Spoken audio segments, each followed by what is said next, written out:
Welcome to the Best Way to Smoke News, sponsored by none other than Cali Guy. Stop smoking spit, people. No drip lip. This news is being presented to you by Serpo Jr. Why are you looking up Big and to the J. right? Look at the camera. Right there. Right in the middle. I There you go. see ya. You already No, but here we started. go, people. Look, check it out. Police in California city seized 1,500 pounds of illegal marijuana products. Damn. That's crazy. Here go another, like illegal marijuana. There's a little shit on cannabis. Police in Pomona, California are investigating a business where they found 1,500 pounds of unlicensed marijuana products, as well as electronic casino gaming consoles. The business also had an area dedicated to selling cannabis. The Leaf Desk reported. To me, that sounds like shit, a stoner heaven. According to the media outlet, police estimated the value of the cannabis products, which included flour, edibles, and hash oil, at $1.3 million. Just like I said, that sounds like, you know what I'm saying, Stonerville. However, government agencies often inflate such estimates. So it probably wasn't even that much. Damn, they just be fucking with a motherfucker. Man. But according to the report, the combined effort of the Department of Cannabis Control and other California agencies in 2022 resulted in a seizure of over 439,000 pounds of marijuana, up to 30% from 2021. And it's just other little stats and shit right here trying to down the game or whatever it is, man. But it's like shit. Like, I believe they probably inflating this shit. You know what I'm saying? It probably was like a little less than what it was. Trying to make it seem bad just because motherfuckers is out there smoking weed, feeling good, having fun. Right. Because it looked like this is a fun place. Facts. You know what I'm saying? So it just seemed like the Pomona police, man, they ain't had shit to do. Yeah. They probably just need to go and find their best way to smoke and smoke a blunt. Yep. Moving on.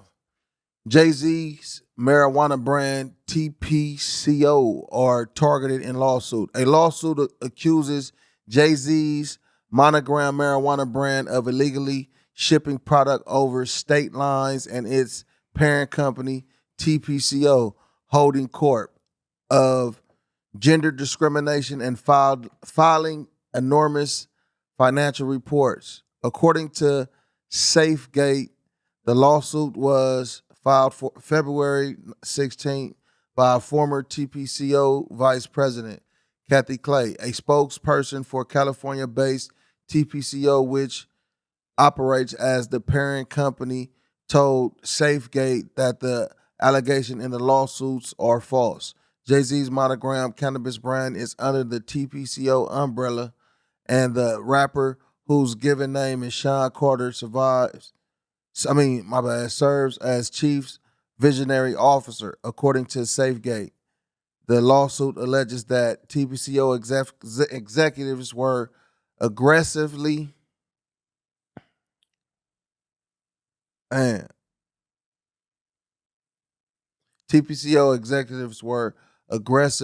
demanding, and publicly.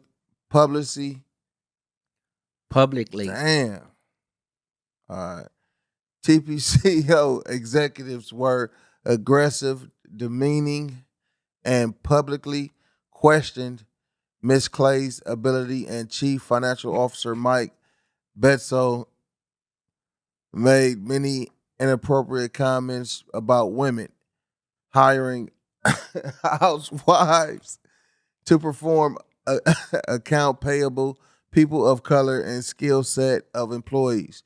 Clay was reprimanded after warning executives that filing with the U.S. Secretary of Exchange Commission in 2021 and 2022 were inaccurate. Monogram branded cannabis products were illegally sent to New York for a Monogram event, and Sean Carter, after filing a whistleblower report last August, Clay resigned.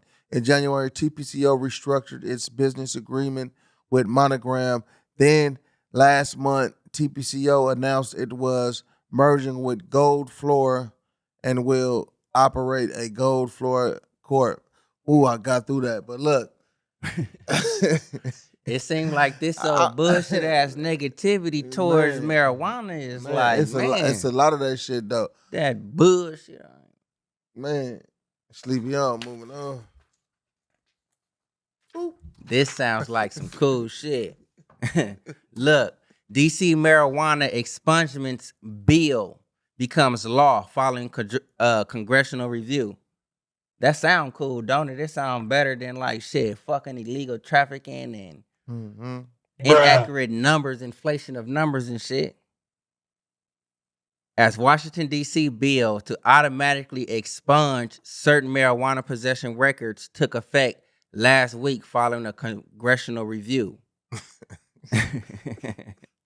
D.C. Mayor Muriel Bowser allowed the board criminal justice reform legislation, that's the dude's name, shit, to be enacted without her signature in January. It was then transmitted to Congress, where lawmakers declined to overturn it and became effective on March 10th. The court shall order automatic expungement of all criminal records and court proceedings related to only certain arrests, charges, or convictions of the commissions of a criminal offense that has subsequently been decriminalized, legalized, or held to be unconstitutional by the Court of Appeals of the District of Columbia or the Supreme Court of the United States, or records related to the simple possession of any quantity of marijuana in violation of DC Code 48-904.01 D1. You know what I'm saying? So this is like Before? huh? Oh, this is what before February 15th of 2015. Right. That's vital. You know what I'm saying? So add that into it. Yeah. If this was all before February 15th of 2015. So those cases before then, you get an automatic expungement. You know what I'm saying? So for said offenses, if you qualify for the shit. Mm-hmm. And speaking That's to just the in DC, right? yes. Okay. You know what I'm saying? Washington, D.C. Yeah, and that's like, you know what I'm saying, to like according to certain statistics and shit, they like it's a lot of motherfuckers being locked up and all that stuff around that area. You know what I'm saying? So from like I say, 2015, or like they say, from 2015 and above, it's automatic. So if it's automatic for them, if you 2015 and after, you know what I'm saying? So what, February 16th, 2015 on? Just keep in mind that, like, all right, if you do your due diligence, you know what I'm saying, do the proper research, you can get that shit expunged too. Mm-hmm. If certain offenses is being automatically expunged, man, if you meet that criteria, you just gotta do a little bit of footwork. Yep. You know what I'm saying? Like So, what I'm doing right now. I already sent my paperwork off to the courts, got all my shit done up with the lawyer. mm-hmm. So, you know what I'm saying, we going through the process right now. Yes. You know what I'm saying? Moving on. Inflated THC levels, price gouging would be banned under California bill. Enormous pressure to inflate THC levels falls upon cultivators, manufacturers, and labs. And when THC levels are inflated, it creates unrealistic expectations for higher numbers, and it erodes trust in the integrity of the industry.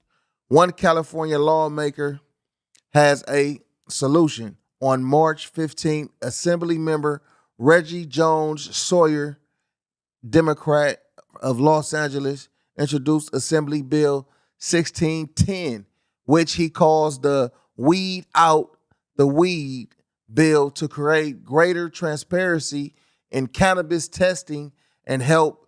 The purpose reform in the bill are common sense measures. Weezer says that will strengthen existing laws and give regulators the tools they need to stamp out fraud. That includes requiring blind proficiency testing so that labs are tested on their accuracy within their normal course of business. So making sure the labs that's testing actually doing a proper job and doing the right thing and shit though when they testing and not lacking on what they doing. Requiring all past recalls to be publicly shared online for consumers to access easily. I think that's dope.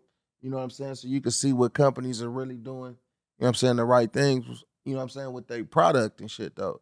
Because you gonna be inhaling it, ingesting it, all that shit though. Requiring in-person annual audits of laboratories. Many of the labs operating in California have been operating on provisional licenses and have yet to be inspected in person. So it's a lot. That's crazy though, and it's been legal for a while. And motherfuckers still making money, and they not even doing the right shit in inspecting everything that they supposed to be inspecting. So it's a lot of shit slipping through the cracks. This is something other states regularly do to ensure accountability, allowing the randomized testing of products available for retail sale to identify inconsistencies in testing, eliminate fraud. That's cool. I can kind of like, you know what I'm saying? I can dig that by me, like my profession is like I do take samples. You know, Right. I do have Yep. relationship with, like labs that read those samples. Mm-hmm. I learned a lot from a certain company, but it's like by them having its proficiencies and stuff as far as with the labs and all that, it's like if you do a proper inspection and then you have the lab results that's actually sufficient and back that up, Yeah. that makes you as a company look even greater, and then it's like by you looking greater is going to make that lab even look greater. So Yeah. it's like it's a win-win because it's like once you cut those corners, it's like you may go to a shop or whatever it may be, and I could be wrong with what they saying. Oh, you gotta get this 8 for $50. Yeah. So if I'm spending $50, I should be on fucking past Pluto somewhere. Yeah. You know what I'm saying? But you may get it, and you don't even hit Mars. Mm-hmm. You know what I'm saying? So it's like pretty much they saying it's like with this testing, you're gonna get your buck. You know what I'm Nice. saying? So Well, that's kind of cool. on the real. Moving on. Cannabis social equity. The social equity program application window is now open through March 30th, 2023.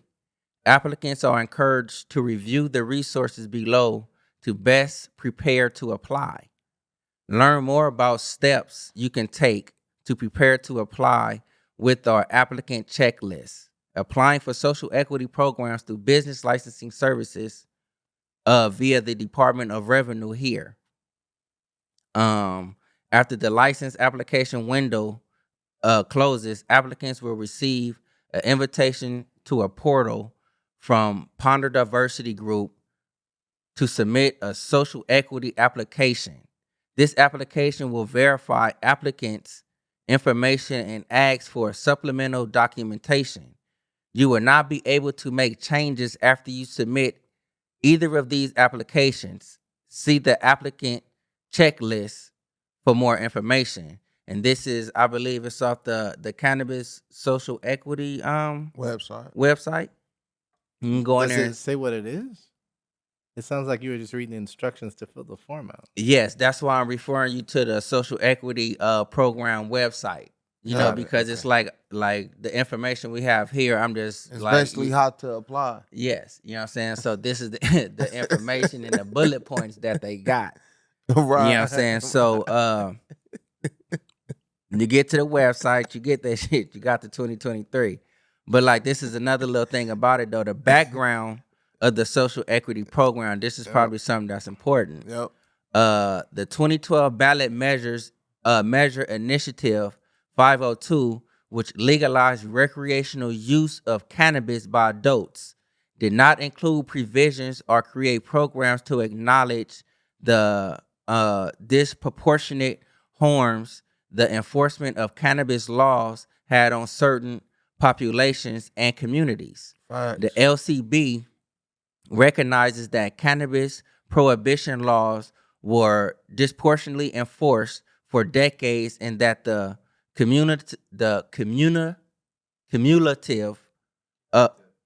cumulative harms from this enforcement remains today. In 2020, the response to a policy priority identified by the board, the LCB developed agency request legislation, created the state social equity program, the Social Equity and Cannabis Task Force, and the opportunity to provide a limited number of cannabis retail licenses to individuals disproportionately impacted by the enforcement of the prohibition laws.